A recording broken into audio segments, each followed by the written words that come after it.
കർത്താവിലുള്ള ബഹുമാന്യ ശ്രോതാക്കൾക്കും എന്റെ സ്നേഹവന്ദനങ്ങളെ ഒരു പ്രാവശ്യം കൂടെ ഞാൻ പ്രകാശിപ്പിക്കുന്നു. ഇന്ന് നമ്മൾ പഠിക്കാൻ പോകുന്നത് സഭയെക്കുറിച്ച് തന്നെയുള്ള മറ്റൊരു എപ്പിസോഡാണ്. അതായത് സഭയുടെ അധ്യക്ഷന്മാരാകുന്ന മൂപ്പന്മാരുടെ യോഗ്യതകളും അവരുടെ ഉത്തരവാദിത്തങ്ങളും. ദൈവത്തിന്റെ സഭയെ മേയ്ക്കുവാൻ, ആട്ടിൻകൂട്ടത്തിന്മേൽ അധികാരം നടത്തുവാനല്ല, ദൈവത്തിന്റെ സഭയെ മേയ്ക്കുവാൻ പരിശുദ്ധാത്മാവ് അധ്യക്ഷന്മാരാക്കി വെച്ച ആളുകളാണ് ഇടയന്മാർ അല്ലെങ്കിൽ മൂപ്പന്മാർ എന്ന പേരിൽ വിശുദ്ധ പുതിയ നിയമത്തിൽ അറിയപ്പെടുന്നത്.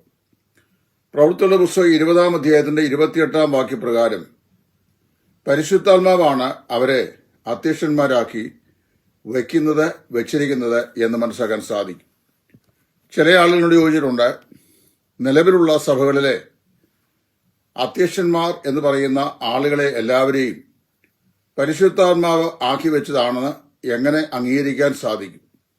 അതിനുള്ള ഏക മാർഗം അവരുടെ യോഗ്യതകൾ, അവരുടെ ശുശ്രൂഷയുടെ കടമകൾ തിമോത്തിയോസിന്റെ 1-ാം ലേഖനം 3-ാം അധ്യായത്തിന്റെ 1 മുതൽ 7 വരെയുള്ള വാക്യങ്ങളിലും തീത്തോസിന്റെ ലേഖനം 1-ാം അധ്യായത്തിന്റെ 6 മുതൽ 9 വരെയുള്ള വാക്യങ്ങളിലും പ്രസ്താവിക്കപ്പെട്ടിട്ടുള്ള പ്രകാരം അവർ വർത്തിക്കുന്നുണ്ടോ, അത്തരം യോഗ്യതകൾ അവർക്കുണ്ടോ, അത്തരം കടമകൾ അവർ നിവർത്തിക്കുന്നുണ്ടോ എന്നുള്ളത് വചനം കൊണ്ട് സൂക്ഷ്മ പരിശോധന ചെയ്യുക എന്നുള്ളതാണ്.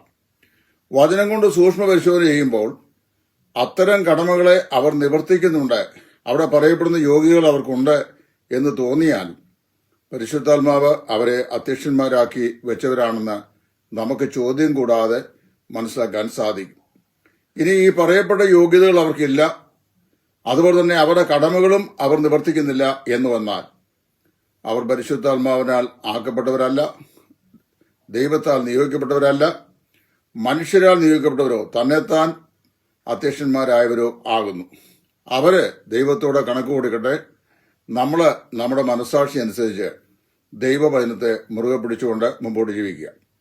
അധ്യക്ഷന്മാരുടെ യോഗ്യതകളെ സംബന്ധിച്ച് 4 ഭാഗങ്ങളായിട്ടാണ് ഈ തിമോത്തിയോസിന്റെ 1-ാം ലേഖനം 3-ാം അധ്യായത്തിന്റെ 1 മുതൽ 7 വരെയുള്ള വാക്യങ്ങളിലും തീത്തോസിന്റെ ലേഖനം 1-ാം അധ്യായത്തിന്റെ 6 മുതൽ 9 വരെയുള്ള വാക്യങ്ങളിലും പ്രസ്താവിച്ചിട്ടുള്ളത്. 1, അവരുടെ സ്വഭാവവും നടപ്പും. സ്വഭാവവും നടപ്പും സംബന്ധിച്ച് പറയുമ്പോൾ ആദ്യമായി പറയുന്നത് അവരെ മദ്യപ്രിയരാകരുത്, അവർ മദ്യപാനം ചെയ്യുന്ന ആളുകളാകരുത്. കഴിഞ്ഞ കാലങ്ങളിൽ വിശ്വാസികൾ എന്ന് അഭിമാനിക്കുകയും ദീർഘനാളുകൾ മദ്യത്തിന് അടിമകളായിരിക്കുകയും മദ്യപ്രിയന്മാരോട് കൂടെ കൂട്ടുകൂടുകയും മദ്യാസക്തി ഉള്ളവരായി ഇരിക്കുകയും ചില ആളുകൾ ഒരു സുപ്രഭാതത്തിൽ വന്ന് ഞാൻ എൽഡറാണ് അല്ലെങ്കിൽ അധ്യക്ഷനാണ് എന്ന് പറഞ്ഞാൽ ഒരു കാരണവശാലും അതിനെ നമുക്ക് അംഗീകരിക്കാൻ സാധിക്കുകയില്ല.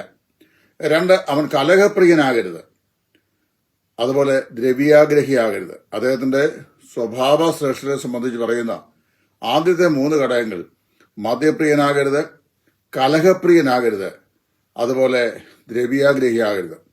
സഭയിൽ നിരന്തരമായി കലഹത്തിന് ആക്കം കൂട്ടുകയും യാതൊരു കാരണം കൂടാതെ കുത്തിപ്രസംഗിക്കുകയും നിരന്തരമായി പ്രശ്നങ്ങൾ ഉണ്ടാക്കുകയും മറ്റുള്ളവരോട് ഏതെങ്കിലും നിലയിലൊക്കെ അസ്വസ്ഥത ഉണ്ടാക്കി സമാധാന അന്തരീക്ഷം നശിപ്പിക്കുകയും ചെയ്യുന്ന ആളുകൾ എങ്കിൽ അവർ മൂപ്പന്മാർ അല്ല. 2, അവരുടെ ഉപദേശപരമായ വിഷയങ്ങളിലുള്ള പരിപക്വത. ദൈവവചനത്തിലെ ഉപദേശങ്ങൾ സംബന്ധിച്ച് വളരെ വിശ്വസ്ത പുലർത്തുന്നവരായിരിക്കണം അധ്യക്ഷന്മാർ. അധ്യക്ഷൻ എന്ത് ചെയ്യണം? ദൈവവചനം നന്നായി കൈകാര്യം ചെയ്യാൻ പ്രാപ്തിയുള്ള ആളായിരിക്കണം, അത് പഠിപ്പിക്കാൻ കഴിവുള്ള ആളായിരിക്കണം. മാത്രമല്ല ദൈവജനത്തെ പ്രബോധിപ്പിക്കുവാനും വിപരീത ഉപദേശ സംബന്ധിയായ ഏതെങ്കിലും വിഷയങ്ങൾ സഭകളിൽ ആരെങ്കിലും പ്രസംഗിക്കുകയോ പഠിപ്പിക്കുകയോ ചെയ്താൽ അവരെ തിരുത്തുവാനുള്ള പ്രാപ്തി സഭയുടെ അധ്യക്ഷന് ഉണ്ടായിരിക്കണം. അത് അദ്ദേഹത്തിന്റെ 2ാമത്തെ സ്വഭാവവും നടത്തിപ്പും സംബന്ധിച്ചുള്ള വിശേഷണങ്ങളിൽ 2ാമതാണ്. 3, അദ്ദേഹത്തിന് അനുഭവജ്ഞാനം ഉണ്ടാകണം. വളരെ വ്യക്തമായി പൗലോസ് പറഞ്ഞിട്ടുണ്ട്, he should not be a new disciple, പുതു ശിഷ്യനാകരുത്.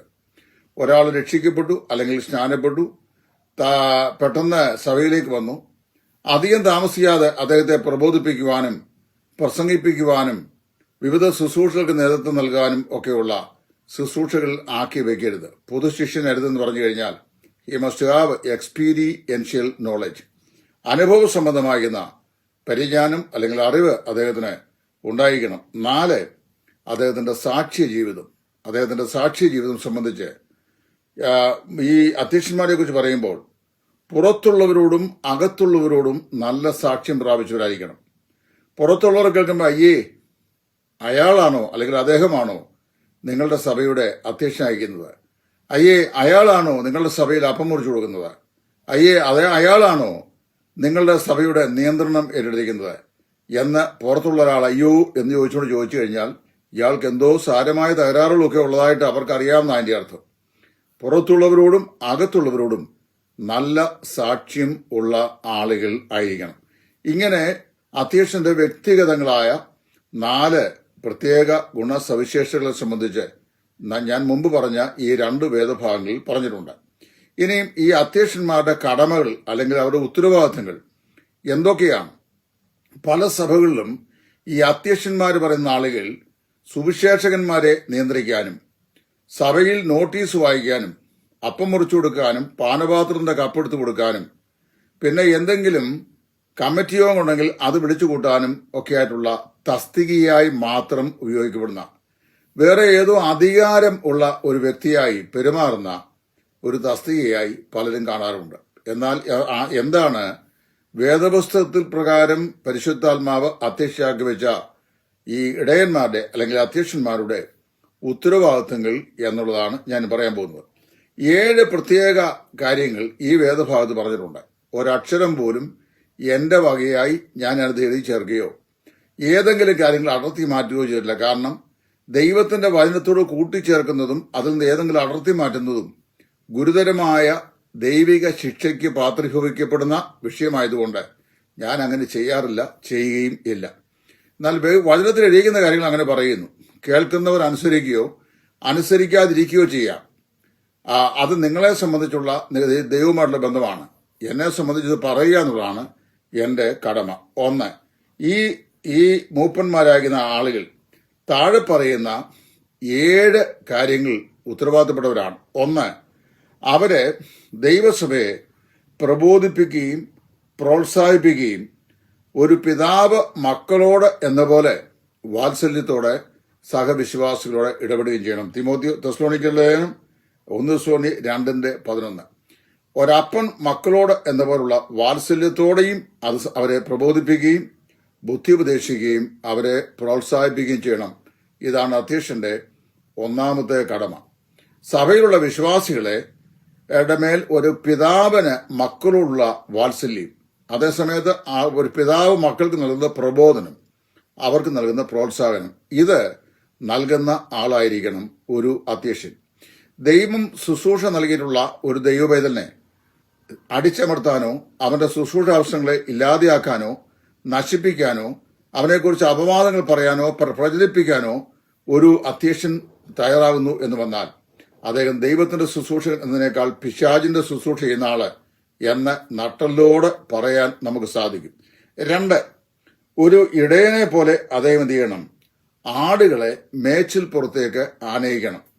1ാമതായി ഒരു പിതാവിനെ പോലെ വാത്സല്യത്തോടെ ഇടപെടണം, അവരെ പ്രബോധിപ്പിക്കണം, അവരെ ഉത്സാഹിപ്പിക്കണം. 2, ഒരു ഇടയൻ ആടുകളെ പച്ചയായ മേച്ചിൽപ്പുറങ്ങളിലേക്ക് ആനയിക്കുന്ന പോലെ എന്ത് ചെയ്യണം? അവരെ ദൈവ വചനത്തിലേക്ക് ആനയിക്കണം. ദൈവവചനമാകുന്ന മേച്ചിൽപ്പുറത്തേക്ക് വിശ്വാസികളെ ആനയിക്കണം. ഞായറാഴ്ച എന്ന് മാത്രമല്ല, എല്ലാ കൂടിവരവുകളിലും ഒരു സഭ കൂടി വരുമ്പോൾ അവരുടെ ആത്മീക അനുഗ്രഹത്തിനും സംതൃപ്തിക്കും നിദാനമായ നിലയിൽ ദൈവ വചനത്തിന്റെ പച്ചിപ്പുകളെ ആടുകൾക്ക് പകർന്നു കൊടുക്കാൻ കഴിയുന്നവനായിരിക്കണം ഇടയൻ. അത് നമ്മൾ തിരുവഴുത്തിൽ വായിക്കുന്ന പ്രവൃത്തി 20:28. പരിശുദ്ധാത്മാവ് നിങ്ങളെ അധ്യക്ഷരാക്കി വെച്ച ദൈവത്തിന്റെ ആട്ടിൻകൂട്ടം മുഴുവനെയും സൂക്ഷിച്ചുകൊള്ളുക. 3, ഒരു രക്ഷകർത്താവിനെ പോലെ, അതായത് രക്ഷകർത്താവ് എന്ന് പറഞ്ഞാൽ നിങ്ങൾക്ക് അറിയാമല്ലോ, ഗാർഡിയൻ, രക്ഷകർത്താവിനെ പോലെ വരുവാനിരിക്കുന്ന അപകടങ്ങളെ വിശ്വാസികൾക്ക് മുൻപ് കൂട്ടി അറിയിക്കാൻ പ്രാപ്തിയുള്ള ആളായിരിക്കണം. വരുവാനിരിക്കുന്ന അപകടം എന്ന് പറഞ്ഞു കഴിഞ്ഞാൽ പ്രവൃത്തികളുടെ പുസ്തകം 20 തന്നെ വാങ്ങണം. പൗലോസ് എഫേസോസിന് യാത്ര പറയുകയാണ്. പറയുമ്പോൾ പൗലോസോട് പറയുന്നു, ഞാൻ പോയ ശേഷം ആടുകളെ ആദരിക്കാത്ത കൊടിയ ചെന്നായ്ക്കൾ നിങ്ങളുടെ ഇടയിൽ തന്നെ എഴുന്നേറ്റ് വരുമെന്ന് ഞാൻ അറിയുന്നു.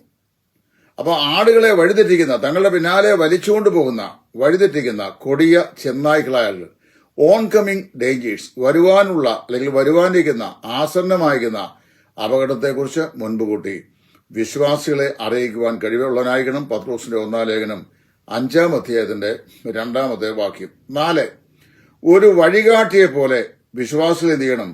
ശരിയായ പാതയിൽ നടത്തണം. ഓരോ വിശ്വാസിയെയും ശരിയായ പാതയിൽ നടത്താനായിട്ട് ഇടയന് സാധിക്കണം. ഈ ശരിയായ പാതയിൽ നേരായി നടക്കാൻ പഠിപ്പിക്കണം. അതായത് എബ്രായർ 13:7, നിങ്ങളെ നടത്തുന്നവരെ ഓർത്ത് അവർക്ക് കീഴ്പ്പെട്ട് അനുസരിച്ച് ഇരിപ്പീൻ, അവർ കണക്ക് കൊടുക്കേണ്ടവരാകുന്നു എന്ന് പറയുന്നു. 17ഉം 24 വാക്യങ്ങൾ, എബ്രായർ 13:17ഉം 24 വാക്യങ്ങൾ പറയുമ്പോൾ, എന്നാൽ ഇടയശ്രേഷ്ഠൻ പ്രത്യക്ഷനാകുമ്പോൾ തേജസ്സിന്റെ വാടാത്ത കിരീടം ഈ ഇടയന്മാർക്ക് ലഭിക്കാനുള്ളതാണ്. അവരെ നടത്തുന്നവരെ ഓർത്ത് അവരുടെ വിശ്വാസം അനുകരിക്കണം. അപ്പൊ വിശ്വാസികൾക്ക് മാതൃകാ പുരുഷന്മാരായി തങ്ങളുടെ വിശ്വാസത്തിന്റെ മാതൃക അനുകരിക്കാൻ കൊള്ളാവുന്നതാക്കി പകർന്നു കൊടുക്കുന്ന ആളായിരിക്കണം ഒരു സഭയുടെ ഇടയൻ. ഒരിക്കലൊരു തള്ളഞ്ഞുണ്ട് അതിന്റെ കുഞ്ഞുങ്ങൾ കടപ്പുറത്തോട്ട് നടക്കുന്ന കണ്ടു കഴിഞ്ഞപ്പോൾ അവരോട് പറഞ്ഞു, അയ്യേ, shame shame shame shame shame on you, നിങ്ങൾക്ക് നാണമില്ലേ? ഇങ്ങനെ ചെരിഞ്ഞാണോ നിങ്ങൾ നടക്കുന്നത്? ഞണ്ട് നടക്കുന്നതല്ലേ, ചെരിഞ്ഞാണ് നടക്കുന്നത്. അപ്പൊ ഈ ഞണ്ടും കുഞ്ഞുങ്ങളെല്ലാം കൂടി അമ്മയോട് പറഞ്ഞു, എന്നാ മമ്മി ഒന്ന് കാര്യം ചെയ്യേ, ഞങ്ങളെ ഒന്ന് നടന്ന് കാണിക്ക്, ഞങ്ങൾ അതുപോലെ നടക്കാം. അപ്പൊ ഈ വലിയ ശരീരമുള്ള ഞണ്ടമ്മ അത് വലിയ ചരിവ് വ്യക്തമായി മനസ്സിലാക്കുന്ന നിലയിൽ ഇങ്ങനെ ചെരിഞ്ഞ് നടന്നു. അപ്പൊ ആ കുഞ്ഞുങ്ങൾ പറഞ്ഞു, മമ്മി ഞങ്ങളെല്ലാവരും ഇങ്ങനെ തന്നെയാണ് നടക്കുന്നത്. നടത്തുന്നവരുടെ യോഗ്യതയും മാതൃകയുമാണ് നടത്തപ്പെടുന്നവരുടെ യോഗ്യതയും മാതൃകയും. ഒരു സ്ഥലം സഭ, പ്രാദേശിക സഭ, അത് ആത്മീകമായി മാതൃകയുള്ളതും സുവിശേഷ താല്പര്യമുള്ളതും വ്യക്തമായ അധ്യക്ഷത ചെയ്യുന്നതും വിശ്വാസികൾ പരിപുഷ്ടിക്കപ്പെടുന്നതുമായ ഒരു സ്ഥലം സഭയാണെന്ന് ആ വിശ്വാസികളെ കണ്ടാൽ നമുക്കറിയാം. അവരുടെ ആത്മീക സംസ്കാരം, ആത്മീകമായിരിക്കുന്ന ഔന്നത്യം, അവരുടെ ആത്മീകമായ വളർച്ച, ആത്മീകമായ വീക്ഷണം, ആത്മീകമായ തീഷ്ണത, അവരുടെ വിശ്വാസ ജീവിതത്തിന്റെ വിശുദ്ധി, ദൈവത്തിലുള്ള വിശ്വാസത, ഇതെല്ലാം അവിടുത്തെ അധ്യക്ഷത എങ്ങനെയുണ്ട് എന്നതിനെ അടിസ്ഥാനമാക്കിയാണ് ഇരിക്കുന്നത്. അതാണ് യഥാ മാതാ തഥാ പ്രജ ചൊല്ലണല്ലോ, മാതാവ് എങ്ങനെയോ അങ്ങനെ തന്നെയാണ് മക്കളും. അപ്പൊ നമ്മൾ ശ്രദ്ധിക്കണം, ഒരു ഇടയൻ എന്ത് ചെയ്യണം? ഒരു ശരിയായ വഴികാട്ടിയായ പോലെ ശരിയായ മാർഗരേഖ വിശ്വാസികൾക്ക് പറഞ്ഞു കൊടുത്തത് ശരിയായ വഴി ഇതാകുന്നു, ഇതിലേ നടന്നു കൊടുക്കുക. സാഹചര്യങ്ങളുടെ സമ്മർദ്ദങ്ങൾക്കും സ്വാർത്ഥ താല്പര്യങ്ങൾക്കും വിധേയപ്പെട്ട് അവനവന്റെ കാര്യങ്ങൾ സാധിക്കാൻ വേണ്ടി ദൈവത്തെ കൂട്ടിക്കളയുകയോ വചനത്തിന് വിപരീതമായി വിശ്വാസികൾ അവരോട് ചേർന്ന് നിൽക്കുവാൻ അവരെ ഉത്സാഹിപ്പിക്കുകയോ ചെയ്യല്ല. നമ്മൾ ദൈവവചനത്തെ അനുസരിച്ച് കർത്താവിനോട് ചേർന്ന് നിൽക്കാനായിട്ട് വിശ്വാസികളെ പ്രബോധിപ്പിക്കുന്നവരായിരിക്കണം ഇടയൻ. അവന്റെ ജോലി വഴികാട്ടി എന്നാണ്. നമ്മൾ പ്രവൃത്തിയുള്ള പുസ്തകം 11 വായിക്കുമ്പോൾ അന്ത്യോക്യയിൽ ജാതികളുടെ ഇടയിൽ ചില ആളുകൾ രക്ഷിക്കപ്പെട്ടു എന്നുള്ള വർത്തമാനം യെരുശലേമിൽ അപ്പോസ്തലന്മാരുടെ ഇടയിൽ എത്തിയപ്പോൾ അവർ ബർന്നബാസിനെ അന്ത്യോക്യയോളം പറഞ്ഞയച്ചു. അവൻ ചെന്ന് ദൈവകൃപ കണ്ട് സന്തോഷിക്കുകയും അവർ കർത്താവിനോട് ചേർന്ന് നിൽക്കുവാൻ അവർക്ക് പ്രബോധനം നൽകുകയും ചെയ്തു എന്ന് വായിക്കുന്നു. ഇതാണ് ഒരു യഥാർത്ഥ അധ്യക്ഷന്റെ അനുഗ്രഹിക്കപ്പെട്ട ഗൈഡൻസ്. അടുത്ത 5, ഒരു ഡോക്ടറെ പോലെ, വൈദ്യനെ പോലെ എന്ത് ചെയ്യണം? ബലഹീനമാതിനെ ശക്തീകരിക്കുകയും അതുപോലെ തന്നെ അംഗവൈകല്യമുള്ളതിനെ, ഡിസേബിൾഡ് ആയിട്ടുള്ള ബലഹീനമായതിനെയും അംഗവൈകല്യമുള്ളതിനെയും അതിനെ വെച്ചുകെട്ടുകയും മുറിവ് ഉണക്കുകയും തൈലം പകരുകയും ബലഹീനമായതിനെ താങ്ങി നിർത്തുകയും ചെയ്യണം. ബലഹീനമായതിനെ ഒരു സൈഡിലേക്ക് തള്ളി മാറ്റുകയല്ല, ബലഹീനമായതിനെ ഓടിച്ചു വിടുകയല്ല, മേലാൽ നിങ്ങളെ എനിക്ക് ആവശ്യമില്ല എന്ന് പറയുകയല്ല, ഞങ്ങൾക്ക് ആവശ്യമില്ല എന്ന് പറയുകയല്ല.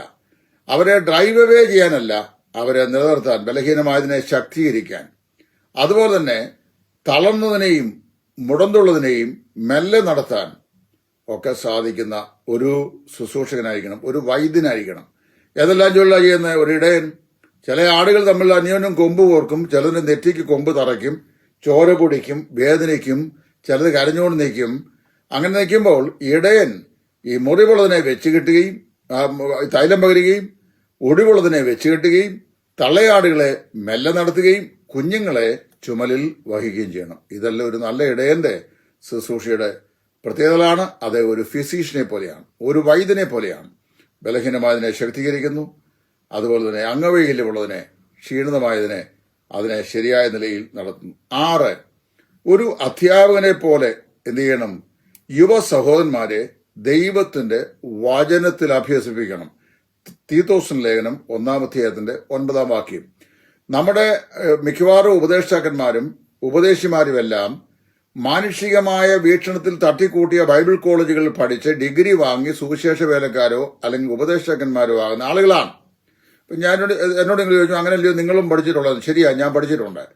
ഞാൻ പഠിച്ചിട്ടുണ്ടെങ്കിലും ഞാൻ പഠിച്ച് നിശ്ചയം പ്രാപിച്ച വചനം ദൈവവചനത്തോട് യോജിക്കുന്നതാണോ എന്ന് എല്ലായ്പ്പോഴും സൂക്ഷ്മ പരിശോധന ചെയ്ത് ബെരോവയിലെ വിശ്വാസികളെ പോലെ അത് താരതമ്യം ചെയ്ത് നോക്കിയിട്ട് വചനത്തോട് അത് നീതി പുലർത്തുന്ന അല്ലെങ്കിൽ പാടെ നിരാകരിച്ച് ദൈവവചനത്തോട് കൃത്യത പുലർത്തി വിശ്വസ്ത പുലർത്തിയാണ് ഇന്ന് വരെ ഞാൻ നിൽക്കുന്നത്. അപ്പോൾ വാസ്തവത്തില് ഒരു പ്രാദേശിക സഭയാണ് വിശ്വാസികളുടെ ശരിയായ ബൈബിൾ സ്കൂൾ. അവിടെയാണ് അവർക്ക് ദൈവ വചനത്തിന്മേൽ അധ്യയനം ലഭിക്കേണ്ടത്. ഇപ്പോൾ ഒരു അധ്യാപകനെ പോലെ എന്ത് ചെയ്യണം? ദൈവത്തിന്റെ വചനത്തിന്റെ സമസ്ത പാഠങ്ങളെയും ഒരു പ്രാദേശിക സഭയിൽ വിശ്വാസികളെ, പ്രത്യേകിച്ച് യുവാക്കന്മാരെ പഠിപ്പിക്കേണ്ട ജോലി ഇടയന്റെ ജോലിയാണ്. ഇനിയും 7-ാമത്തെ ചോദ്യം, അദ്ദേഹം ഒരു മാതൃകാ ജീവിതം നയിക്കുന്ന വ്യക്തിയായിരിക്കണം. പത്രോസിന്റെ 1-ാം ലേഖനം 5-ാം അധ്യായത്തിന്റെ 3-ാം വാക്യം. മാതൃകാ ജീവിതം. എന്താ ഈ മാതൃകാ ജീവിതം? പൗലോസ് പറഞ്ഞു, ഞാൻ ക്രിസ്തുവിന്റെ അനുകാരിയാകുന്ന പോലെ നിങ്ങളും എന്റെ അനുകാരികളാകുകയും. നമ്മുടെ ഒക്കെ വ്യക്തിപരമായ ജീവിതത്തിലോ കുടുംബജീവിതത്തിലോ ഒക്കെ എന്തെങ്കിലുമൊക്കെ തകരാറുകളോ പ്രശ്നങ്ങളോ വന്നിട്ടുണ്ടെങ്കിൽ അതിനനുസരണമായി വിശ്വാസികളെ അതിനോട് ചേർന്ന് നിൽക്കാൻ പ്രോത്സാഹിപ്പിച്ചിട്ട് വചനത്തിന് വിരോധമായി നിന്ന് യുദ്ധം ചെയ്യുന്നവരായിട്ടല്ല ഇടയന്മാർ നിൽക്കേണ്ടത്. അവരെന്ത് ചെയ്യണം? മാതൃകയുള്ളവരായിരിക്കണം. എന്നെ അനുകരിക്കൂ എന്ന് പറയാൻ തക്കവണ്ണം നട്ടലും അതിനുള്ള കഴിവുമുള്ളവരായിരിക്കണം ഇടയന്മാർ. എന്നാ ഈ വേദഭാഗത്ത് വായിക്കുന്നത് പത്രോസിന്റെ 1-ാം ലേഖനം 5:3. മാതൃകാ ആടുകൾക്ക് മാതൃകകളായി ഇടയെ ശുശ്രൂഷിക്കണം. ഇതാണ് പ്രത്യേകിച്ച് എന്ത് ചെയ്യണം? ഈ മൂപ്പന്മാരുടെ അല്ലെങ്കിൽ എൽഡേഴ്സിന്റെ അധ്യക്ഷന്മാരുടെ കടമകളായി പറയപ്പെടുന്ന വിഷയങ്ങൾ. അവരുടെ സ്വഭാവ പ്രത്യേകതകളായി 4 കാര്യങ്ങൾ ഞാൻ ആദ്യം ഓർപ്പിച്ചു. പിന്നീട് അവരുടെ കടമകളായി 7 കാര്യങ്ങൾ ഓർപ്പിച്ചു. ഇവിടെ എല്ലാം പറഞ്ഞിട്ടുള്ള കാര്യങ്ങൾ ദൈവം എന്നത് മാത്രമാണ്. ഇനി ഞാൻ ഒരു കാര്യം കൂടെ പറഞ്ഞ് നിർത്തിയേക്കാം. അപ്പോൾ എന്റെ വീഡിയോ ഒരു 25 മിനിറ്റ് കൊണ്ട് അല്ലെ 20 മിനിറ്റ് കൊണ്ട് തീരും. സഭയ്ക്ക് ഈ ഇടയന്മാരോടുള്ള മനോഭാവം എന്നായിരിക്കണം. ഈ ഇടയന്മാർക്ക് സഭയോട് ബന്ധം ചെയ്യേണ്ട കടമകളുണ്ട്. അവരത് കൃത്യമായിട്ട് ചെയ്യണം. അത് 7 ഞാൻ പറഞ്ഞു. അവരുടെ യോഗ്യതകളെല്ലാം ഏതൊക്കെയാണെന്ന് 4 സെക്ഷനിലായി ആദ്യം ഞാൻ പറഞ്ഞു. ഇനിയും സഭയ്ക്ക് ഇടയന്മാരോടുള്ള മനോഭാവം എന്തായിരിക്കണം? 1 തിമോത്തി 5:1 അവരെ ബഹുമാനിക്കണം, ആദരിക്കണം, അവർക്ക് പ്രതിഫലം നൽകണം. അവരെ ബഹുമാനിക്കുക, അവരെ ആദരിക്കുക, അവർക്ക് എന്ത് ചെയ്യുക? പ്രതിഫലം നൽകുക. അത് പ്രത്യേകം ശ്രദ്ധിക്കണം. ഇടയന്മാരും ശുശ്രൂഷകന്മാരുമായ ആളുകൾ പരസ്പരം സംബോധിതമായി എടാ വാടാ പോടാ, എന്നാടാ, താനാരടാ, താൻ എന്തടാ എന്നൊക്കെ നല്ല ചോദിക്കേണ്ടത്. എന്ത് ചെയ്യണം? അവിടെ സഹോദര പ്രീതി, വാത്സല്യം ഇത് ഉണ്ടാകണം. അവരെ ബഹുമാനിക്കണം. പ്രായം കുറഞ്ഞ ആളാണ് അധ്യക്ഷനെങ്കിൽ പോലും അവൻ ദൈവത്താൽ ആക്കപ്പെട്ട അധ്യക്ഷനായതുകൊണ്ട് അവനോട് ബഹുമാനം കാണിക്കണം, ആദരവ് കാണിക്കണം, പ്രതിഫലം നൽകണം. തിമോത്തിയോസിന്റെ 1-ാം ലേഖനം 5-ാം അധ്യായത്തിന്റെ 1-ാം വാക്യം. 2 അവരെ കാരണം കൂടാതെ ഫൽസിക്കുകയോ ശാസിക്കരുത്. മൂത്തവനെ ഫൽസിക്കാതെ അപ്പനെ പോലെയും എന്നാണ് 1 തിമോത്തി 5 വായിക്കുന്നത്. അപ്പോൾ കാരണം കൂടാതെ ഫൽസിക്കരുത്. ഈ കാലഘട്ടത്തിന്റെ ഒരു പ്രത്യേകതയാണ് നിയമരാഹിത്യം. അധ്യക്ഷ സ്ഥാനത്തിരിക്കുന്ന ആളുകളെ അനാദരിക്കുക, അവരെ കാരണം കൂടാതെ ഫൽസിക്കുക, ശാസിക്കുക. 3 അവർക്ക് വിരോധമായി യാതൊരു വിധമായിരിക്കുന്ന ആരോപണങ്ങളും മനഃപൂർവ്വമായി കെട്ടിച്ചമച്ച് നമ്മൾ കൊണ്ടുവന്ന് അവരെ പരസ്യമായിട്ടോ രഹസ്യമായോ ബുദ്ധിമുട്ടിക്കരുത്. 2-3 സാക്ഷികളുടെ വാമൊഴിയല്ലാതെ ഒരു മൂപ്പന്റെ മേൽ, അധ്യക്ഷന് മേൽ യാതൊരു വിധമായ ആക്ഷനും എടുക്കാൻ പാടില്ല എന്ന് തിമോത്തിയോസിന്റെ 1-ാം ലേഖനം 5-ാം അധ്യായത്തിന്റെ 19-ാം വാക്യത്തിൽ പറയുന്നു. ഒരു സുവിശേഷകന്റെയും സഹപ്രവർത്തകരായ മൂപ്പന്റെയും ജീവിതത്തിൽ ഇത് ബാധകമാണ്. 2-3 സാക്ഷികളുടെ വാമൊഴിയാലല്ലാതെ യാതൊരു കാരണവശാലും ഒരാക്ഷൻ എടുക്കരുത്. കള്ളസാക്ഷി ആരെങ്കിലും പറയുന്നെങ്കിൽ ദൈവം അവനുമായിട്ട് ഏർപ്പെട്ടുള്ളൂ. കാരണം ദൈവത്തിന്റെ കോടതിയുടെ മുമ്പാകെയാണല്ലോ നിൽക്കുന്നത്. അത് ചെയ്യാൻ പാടില്ല. 4, അവരെ ഓർക്കുകയും അവരെ കൈക്കൊള്ളുകയും അവരെ അനുസരിക്കുകയും ചെയ്യണം. എബ്രായലേഖനം 13-ാം അധ്യായത്തിന്റെ 4-ാം വാക്യം. ഗലാത്യർ 6:6, 1 തിമോത്തി 5:17 ഈ വാക്യങ്ങളിലെല്ലാം അങ്ങനെ നമ്മൾ വായിക്കുന്നു. സഭ ദൈവത്തിന്റെ ആട്ടിൻകൂട്ടമാണ്. ആ ദൈവത്തിന്റെ ആട്ടിൻകൂട്ടത്തിന്റെ ശുശ്രൂഷിക്കാൻ, അതിനെ മേയ്പാൻ ദൈവത്താൽ ആക്കി വെക്കപ്പെട്ട ശുശ്രൂഷകന്മാരാണ് അധ്യക്ഷന്മാർ. അല്ലാതെ UN അസംബ്ലിയുടെ സ്റ്റേറ്റ് ജനറൽ സെക്രട്ടറിയുടെ പവർ പോലെ പവർ കാണിക്കേണ്ട ആളുകൾ അല്ല. അബദ്ധവശാൽ നമ്മുടെ സഭകളിൽ പല സ്ഥലങ്ങളിലും മൂപ്പൻ എന്ന് പറയുന്ന ഒരു ശുശ്രൂഷ എന്നതിനേക്കാൾ ഏതോ ഒരു വലിയ അധികാരത്തിന്റെ പദവിയാണെന്ന് തെറ്റിദ്ധരിക്കുന്ന ധാരാളം ആളുകളുണ്ട്. അവരങ്ങനെ അധികാരത്തിന്റെ പരമാധികാരത്തിന്റെ പ്രത്യക്ഷമായ അടയാളങ്ങളല്ല. അവർ ദൈവജനത്തിന്റെ ഇടയിൽ ശുശ്രൂഷ ചെയ്യുന്ന ഇടയന്മാരാണ്, ശുശ്രൂഷകന്മാരാണ്. അവർ കണക്ക് ബോധിപ്പിക്കേണ്ടവരാണ്. തങ്ങളുടെ വിചാരണയിലുള്ള ആട്ടിൻകൂട്ടത്തെക്കുറിച്ച് കണക്ക് കൊടുക്കേണ്ടവരാണ്. ആരോട്? ഇടയശ്രേഷ്ഠന്. അപ്പൊ ഇടയശ്രേഷ്ഠന് കണക്ക് കൊടുക്കേണ്ടവരായതുകൊണ്ട് അവരെന്ത് ചെയ്യണം? അവരാ നിലയിൽ വർത്തിക്കണം. ഒരു സഭയിൽ ഒന്നിലധികം ഇടയന്മാരുണ്ട്. ആ ഇടയന്മാരിൽ പത്രോസിന്റെ ലേഖനത്തിൽ പത്രോസ് തന്നെക്കുറിച്ച് പറയുന്നത്, നിങ്ങളുടെ ഇടയിൽ ഒരു കൂട്ടുമൂപ്പനായ ഞാൻ എന്നാണ്. ചീഫ് മൂപ്പൻ എന്നല്ല. ചീഫ് മൂപ്പൻ ഒരു മൂപ്പനില്ല. ഒരു സ്ഥലസഭയിൽ 4 അല്ലെങ്കിൽ ആ സഭയുടെ വലിപ്പം അനുസരിച്ച്, അല്ലെങ്കിൽ അവിടുത്തെ ശുശ്രൂഷയുടെ വലിപ്പം അനുസരിച്ച് 2, 3 ഒന്നിലധികം മൾട്ടിപ്പിൾ നമ്പറിലാണ് നമ്മൾ പഠിപ്പിക്കുകയും വിശ്വസിക്കുന്നത്. ഒന്നിലധികം മൂപ്പന്മാരുണ്ടായിരിക്കണം, അല്ലെങ്കിൽ അധ്യക്ഷന്മാരുണ്ടായിരിക്കണം. അടുത്ത സമയത്ത് ഒരു പ്രാദേശിക സ്ഥലസഭയിലുള്ള ഒരു ഇഷ്യൂ കൈകാര്യം ചെയ്തതുമായി ബന്ധപ്പെട്ട് എന്നോട് ഒരാൾ വിളിച്ചൊരു ചോദ്യം ചോദിച്ചപ്പോൾ, അവിടെയുള്ള കുട്ടികളടക്കമുള്ള മെമ്പേഴ്സ് 30 പേര്, അതായത് കുഞ്ഞുങ്ങൾ ഉൾപ്പെടെയുള്ള സഭാമെമ്പർ 30 പേര്, മൂപ്പന്മാരുടെ എണ്ണം 8. എന്താണ് ഇതിന്റെ ഉദ്ദേശം? ഞാനോട് ചോദിച്ചു, എന്താ ഇവര് പ്രത്യേക? ഇല്ല, അത് അവരുടെ അധികാര കസേര എന്ന് മാത്രമേ ഉള്ളൂ. അതല്ല, ആടുകളുടെ മേൽ കർത്തൃത്വം നടത്തുന്നവരായിട്ടല്ല, ആടുകൾക്ക് ശുശ്രൂഷ ചെയ്യുന്ന ഇടയന്മാരായിട്ടത്രേ അവർ ശുശ്രൂഷ ചെയ്യേണ്ടത്. അവർ ദൈവത്തിന്റെ ദാസന്മാരാണ്, കാര്യവിചാരകന്മാരാണ്.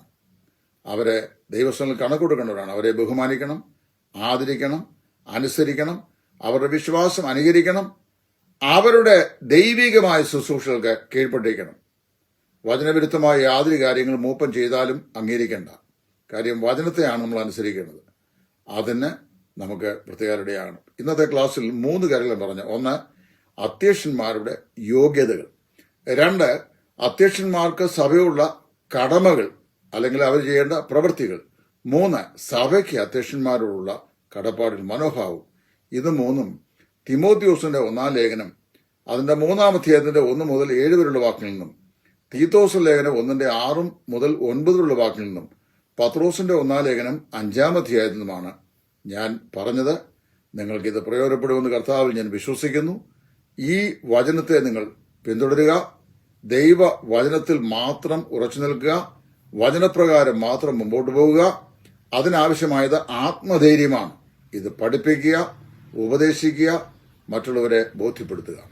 നമ്മളെ തന്നെ നമുക്ക് ദൈവം തന്നിരിക്കുന്ന ശുശ്രൂഷ ഇടയന്റെ ശുശ്രൂഷയാണോ എന്ന ഈ പറയപ്പെട്ട വചനത്തിന്റെ നിർദ്ദേശങ്ങളുടെ അടിസ്ഥാനത്തിൽ സ്വയം ശോധന ചെയ്യുമ്പോൾ ഈ പറയപ്പെട്ട ക്വാളിറ്റി നമുക്കുണ്ടെങ്കിൽ, ഈ കടമകളൊക്കെ നമ്മൾ നിവർത്തിക്കുന്നുണ്ടെങ്കിൽ, നമ്മൾ പരിശുദ്ധാത്മാവിനാൽ ആക്കി വയ്ക്കപ്പെട്ട ഒരു ശുശ്രൂഷകനാണെന്ന് സ്വയം നമുക്ക് ബോധ്യപ്പെടും. അല്ലെങ്കിൽ ഒരിക്കലും മൂപ്പനാകാൻ വേണ്ടി ഒരുതൻ മൂപ്പനാകരുത്. ഒരു അധ്യക്ഷ സ്ഥാനം കാക്ഷിക്കുന്നെങ്കിൽ അവൻ ഏറ്റവും ശ്രേഷ്ഠമായ വേലയാണ് ആഗ്രഹിക്കുന്നത്. എന്നാൽ അധ്യക്ഷൻ എങ്ങനെയായിരിക്കണമെന്ന് പൗലോസ് തിമോഥെയോസിനോട് പറഞ്ഞിട്ടുണ്ട്. ആ യോഗ്യതകൾ അധ്യക്ഷൻ ഉണ്ടായിരിക്കണം. അധ്യക്ഷൻ ഈ കടമകളൊക്കെ നിവർത്തിക്കുന്ന വ്യക്തിയും ആയിരിക്കണം. അങ്ങനെയുള്ളവരെ നമ്മൾ ഇരട്ടി മാനത്തിന് യോഗ്യരായി എണ്ണുകയും അവർക്ക് കീഴ്പ്പെട്ട് അനുസരിക്കുകയും അവരുടെ വിശ്വാസം അനുകരിക്കുകയും ചെയ്യണമെന്ന് ദൈവവചനം നമ്മോട് ബുദ്ധി ഉപദേശിക്കുന്നു.